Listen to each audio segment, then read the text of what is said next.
The asylum was supposed to be empty until I opened the sealed room. That thought still clings to me like a shadow I can't shake. Even now, when I close my eyes at night. The job was simple. I was hired to help demolish an abandoned psychiatric hospital on the outskirts of town. You've probably seen buildings like it in documentaries or old photographs. Those sprawling complexes with broken windows like hollow eyes, and hallways that feel like veins winding into the heart of something rotten. The place had been shut down for decades after stories of patient abuse, failed experiments, and suicides forced the doors closed for good. Everyone in the crew treated it like just another building rust. I was peeling wallpaper, but I felt something the moment I stepped inside. The air was thicker, like it was pressing against my chest, and every sound stretched too long, echoing through the halls as if the building wanted to listen. I tried to laugh it off, but there was no denying the way my flashlight flickered when I passed certain rooms, or how the silence seemed to carry a hum just low enough for me to almost hear voices. They told me the asylum was empty, but you and I both know places like that are never really empty. Places built to contain suffering absorb it, and it doesn't leave when the people do. It lingers, waiting, and I was stupid enough to wake it. The second day on site was when I found the door. We were knocking down walls in one of the lower corridors, a section of the asylum that had been left off the blueprints, buried beneath newer construction. At the very end of the hall, where the plaster had crumbled into dust, there was a heavy steel door welded shut. Faded tape stretched across it, brittle and yellow, and in thick block letters, nearly rubbed away with time, were the words, "Sealed. Do not open."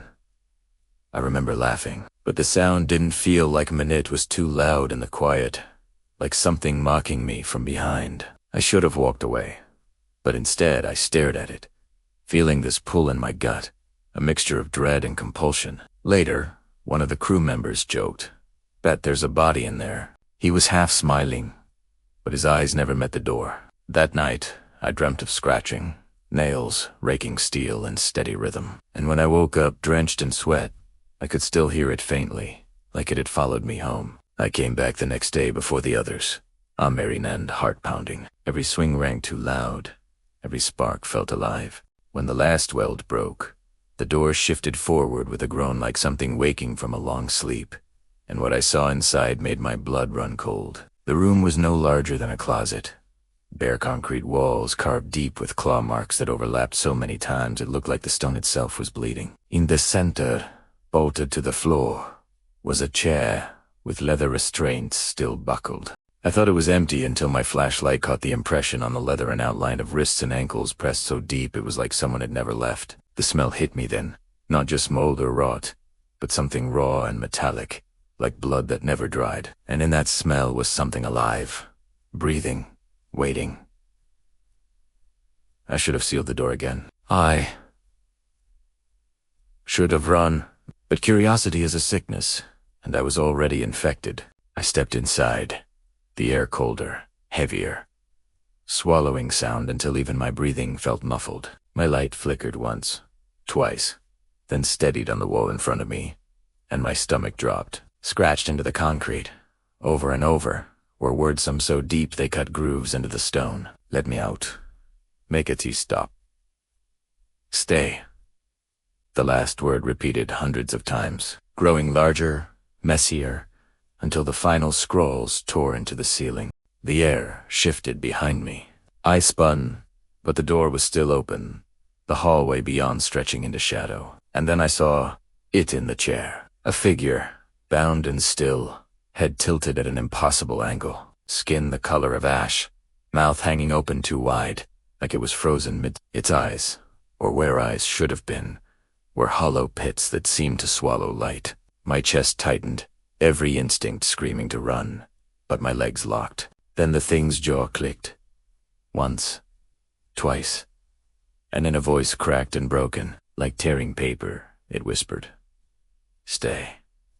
My flashlight died. For a moment, the dark was absolute. When the light flicked back on, the chair was empty. The straps hung loose, swaying slightly, as though something had just slipped free. And the door, the heavy steel door I had forced open, slammed shut with a force that rattled the entire hallway. The sound echoed so loud it felt like the asylum itself was laughing, sealing me inside with whatever I had unleashed. I don't remember getting out of that room. Not fully. The next thing I knew, I was outside, stumbling across the cracked pavement, lungs burning as if I had been screaming for hours. The foreman found me pale and trembling, barely able to speak. When I told him about the sealed room, he shook his head, said every demolition crew before us had found it too, and every time, without fail, the door was sealed again, as if the building itself was trying to contain what was inside. He warned me never to go near it again, never to break the seal, because whatever had been locked away wasn't meant to leave. I tried to believe him, tried to convince myself it was just stress, exhaustion, tricks of the light. But then the calls started. Late at night, when the house was quiet, my phone would ring. On the other end, nothing but static hand underneath it, faint scraping. Nails on metal. Sometimes, if I listened long enough, a voice would whisper a single word. Stay. I stopped answering, but the calls didn't stop. Then came the dreams. The chair.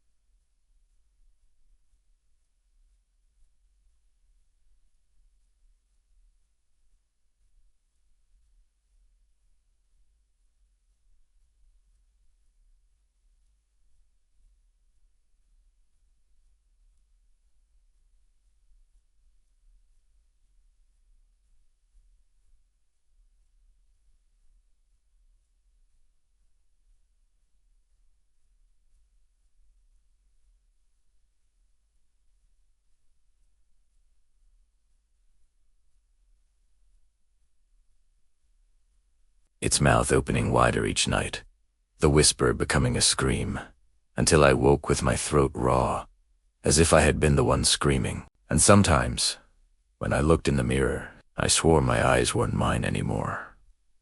Hollow, black, empty.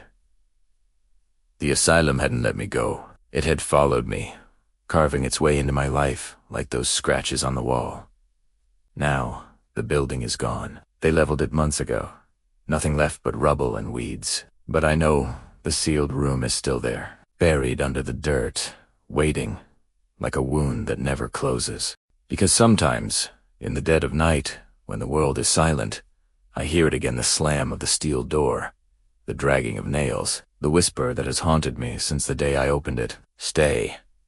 And I know one day, whether in dream or reality, I will. That asylum was supposed to be empty until I opened the sealed room. And if you're listening, if you're watching, remember this. Some doors are meant to stay closed. Some walls are built for a reason. Because once you open them, once you invite what's on the other side into your world, it never leaves. It waits. It follows.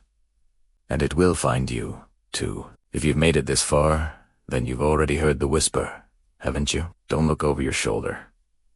Don't check the shadows. Just know this, if you dare.